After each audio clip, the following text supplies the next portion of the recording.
when we constantly almost applaud the fact that I'm just too picky.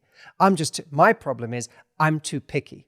If we're not careful, it becomes another way of saying, I'm kind of a judgmental asshole.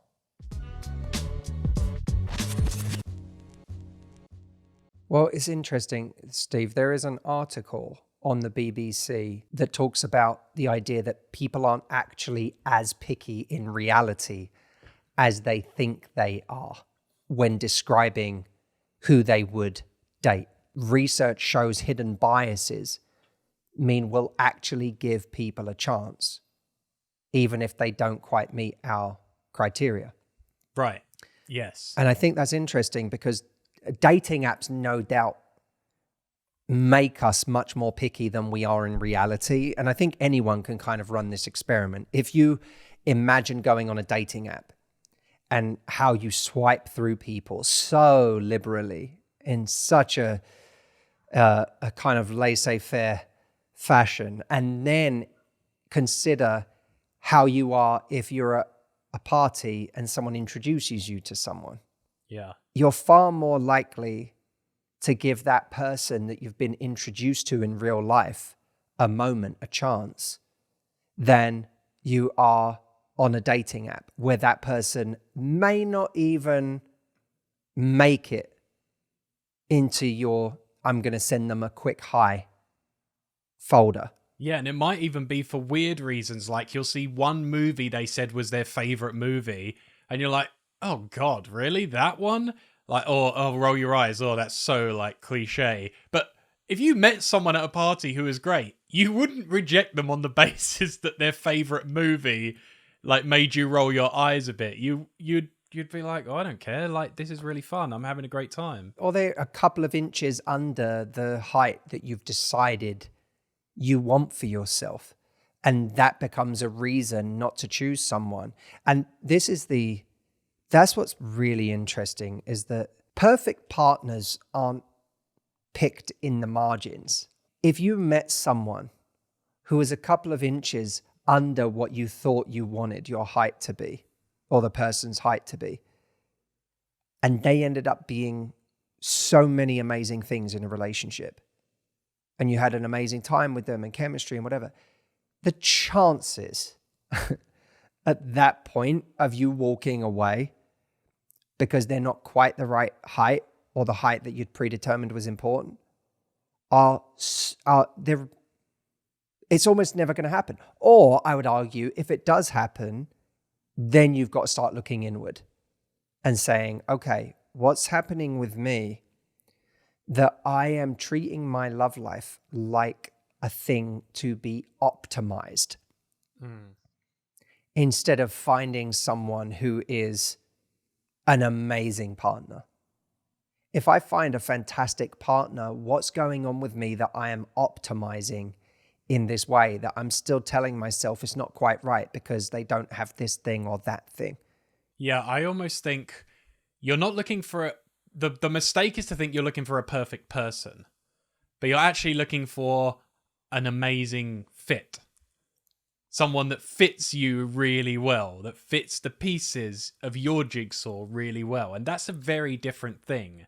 One of the phrases this article uses is, it's not about the partner you choose, but the partnership you build, which I think is extraordinarily important.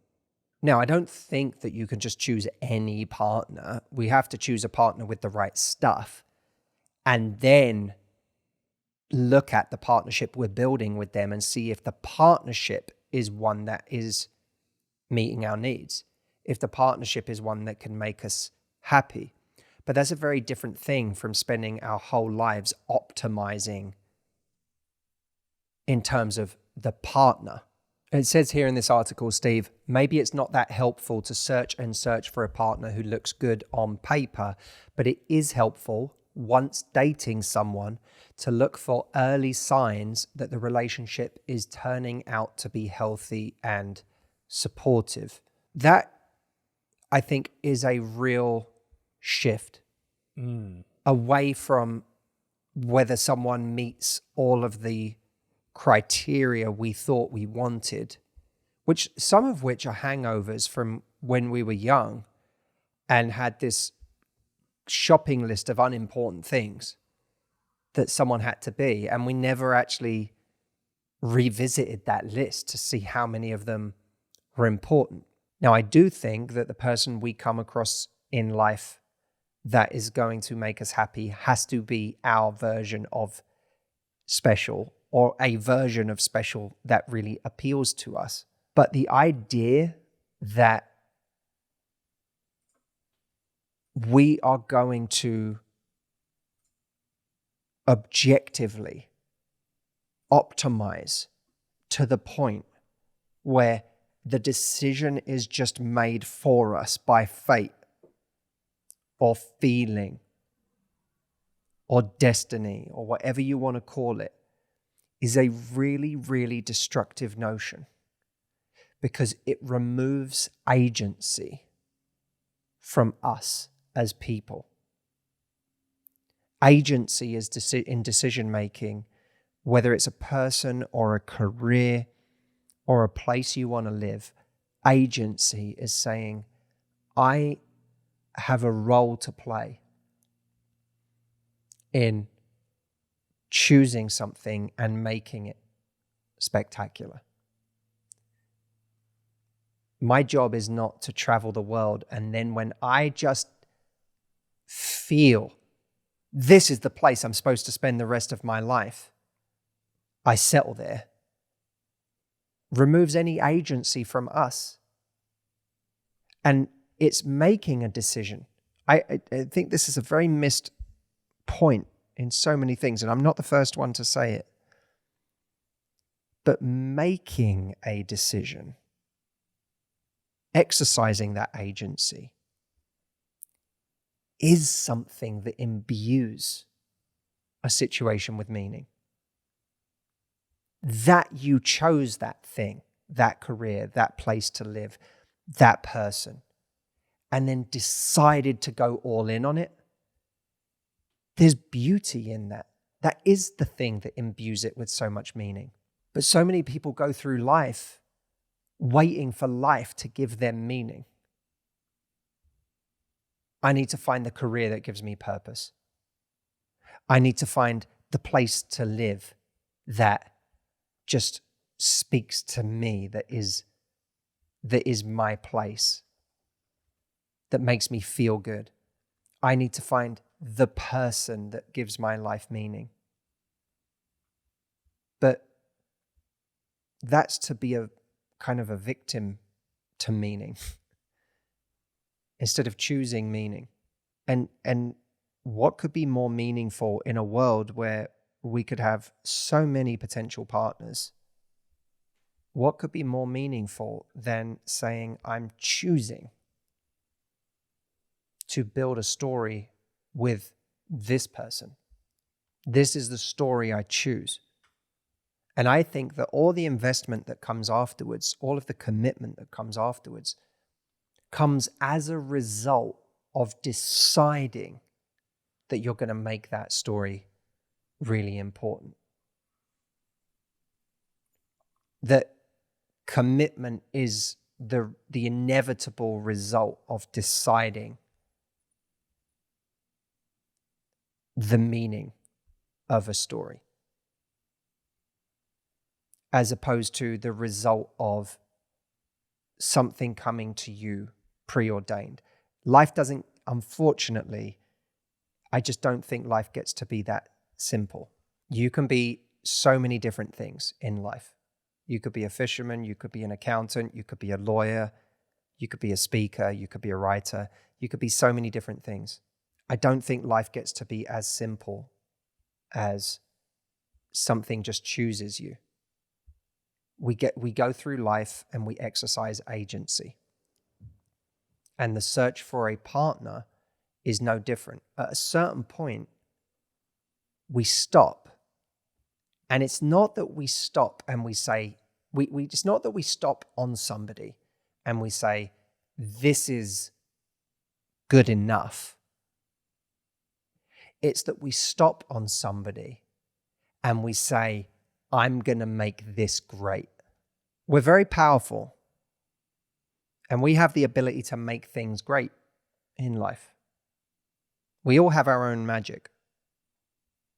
We all have our own ability to make things great, but we have to exercise that ability. It doesn't mean that it can be with anyone. You still have to find someone who has a similar attitude towards making a relationship great, or will be the one doing all the work, and that doesn't work. We still need to find someone with whom we have some chemistry. Doesn't need to be the greatest chemistry of all time, but someone you have chemistry that makes it a romantic relationship, or you have a friendship.